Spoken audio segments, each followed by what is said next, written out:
நேயர்களுக்கு உங்கள் விஞ்ஞான ஜோதிடர் ஆம்பூர் வேல்முருகனின் இனிய வணக்கங்கள். நம்ம தொடர்ச்சியாக பல ஜோதிட ராசி பலன்களை இங்கே பார்த்துட்டு வரோம். நம்ம இப்போ இந்த ராகு கேது பயிற்சியால் ஒவ்வொரு ராசியினருக்கும் என்ன மாதிரியான பலன்கள் நடக்க இருக்கு அப்படின்றத பார்க்கலாம். அவிட்டம் 3, 4ஆம் பாதம், சதயம், பூரட்டாதி 1, 2, 3ஆம் பாதம் ஆகிய நட்சத்திரங்களை உள்ளடக்கியது தான் கும்பராசி. கும்பராசிக்காரர்களாகிய நீங்கள் மற்றவர்கள் நலனில் அதிக அக்கறையும் தியாக உணர்வும் மிக்கவர்கள் ஆக இருப்பீர்கள். இதுவரை உங்கள் ராசிக்கு 5, 11 சஞ்சரித்து சிறு சிறு பிரச்சனைகள் இருந்தாலும் பல வகையில் முன்னேற்றம், எதிர்பாராத தனவரவு, திடீர் அதிர்ஷ்டம், நீண்ட நாள் ஆசைகள் நிறைவேறுதல், குழந்தைகளால் மன வருத்தம் தந்த ராகு கேது பகவான் தற்போது உங்கள் ராசிக்கு 4, 10 சஞ்சரிக்கிறாங்க. 4ஆம் இடம் தாய் உறவுகள், கல்வி, அசையும் அசையா சொத்துக்களை குறிக்கக்கூடியது. 10ஆம் இடம்ன்றது தொழில், அந்தஸ்து, கௌரவம், புகழை குறிக்கக்கூடியது.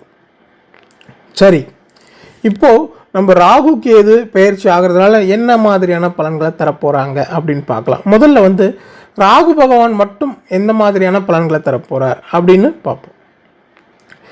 இதுவரைக்கும் உங்க ராசிக்கு 5 சஞ்சரிச்சு பூர்வீக சொத்தால பிரச்சனை, குழந்தைகளால மனக்கவலை, குழந்தைகள் உடல்நிலை பாதிப்பு, குழந்தைகளோட தேவையில்லாத அவங்களால ஏற்படக்கூடிய சில பிரச்சனைகள், எந்த முடிவையும் எடுக்க முடியாமல் திணறுதல், எப்போவுமே ஒரு குழப்பமான மனநிலை, ஸ்திரமற்ற மனநிலை, இதையெல்லாம் தந்த ராகு பகவான் தற்போது உங்கள் ராசிக்கு 4ஆம் இடத்துல சஞ்சரிக்க போகிறார்.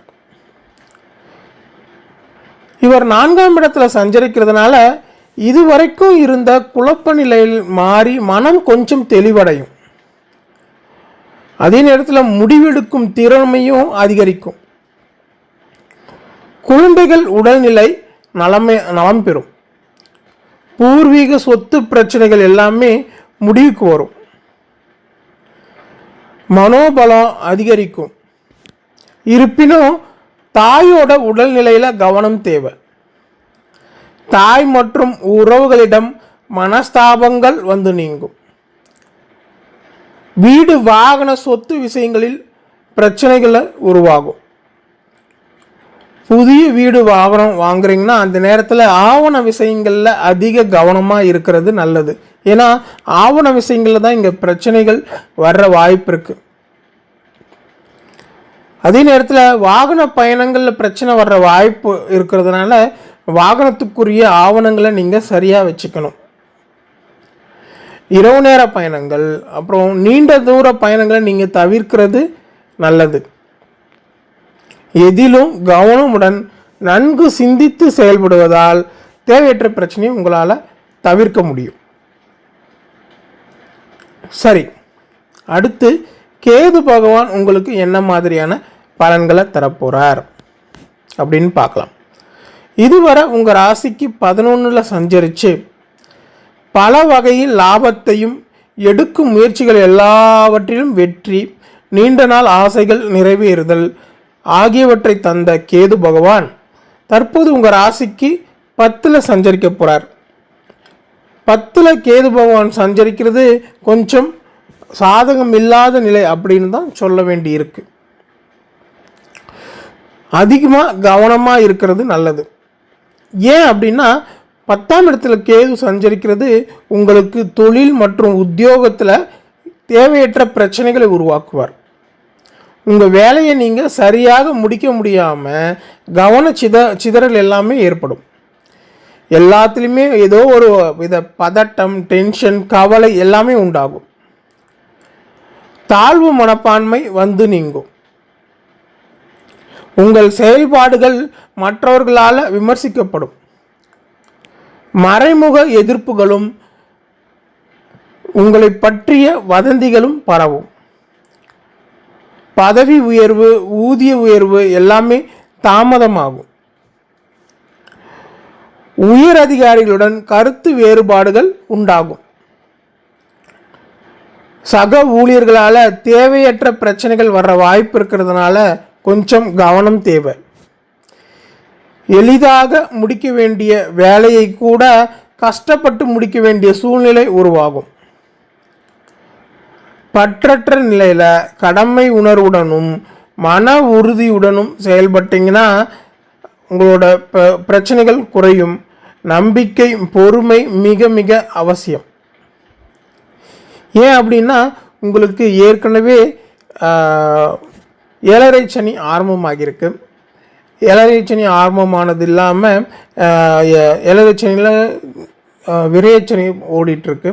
அதுக்கப்புறம் உங்களுக்கு இதுவரைக்கும் லாபஸ்தானத்தில் சஞ்சரித்து உங்களுக்கு எல்லா விஷயமும் அனுகூலமாக இருந்த குரு பகவானும் தற்போது உங்கள் ராசிக்கு 12ஆம் இடத்துல விரய குருவாக சஞ்சரிக்க போகிறார். உங்களுக்கு கேது பகவானும் உங்கள் ராசிக்கு 10ஆம் இடத்துல சஞ்சரிக்க போகிறார். ராகு பகவான் 4ஆம் இடத்துல சஞ்சரிப்பார். இதில் எந்த கிரகமும் உங்களுக்கு அந்தளவுக்கு பெரிய அளவு சாதகமான நிலையில் இல்லை. அப்படின்றதுனால இந்த காலகட்டத்தில் நீங்கள் கொஞ்சம் கவனமாக இருக்கிறது நல்லது. சரி, இப்போது ராகு கேது தனித்தனியாக என்ன மாதிரியான பலன்களை தருவாங்க அப்படின்னு பார்த்தாச்சு. அடுத்து ஒவ்வொரு துறையினருக்கும் எந்த மாதிரியான பலன்களை தரப்போகிறாங்க அப்படின்னு பார்க்கலாம். முதல்ல வியாபாரிகள். வியாபாரிகளுக்கு வியாபாரத்தில் அதிக கவனம் தேவை. யாரையும் முழுமையாக நம்பி எந்த செயலிலும் இறங்க வேண்டாம். கூட்டாளிகளால் பிரச்சனை வர்ற வாய்ப்பு இருக்கிறதுனால கொஞ்சம் கவனமாக இருக்கிறது நல்லது. புதிய தொழில் முயற்சிகளை முக்கியமாக தவிர்க்கிறது நல்லது.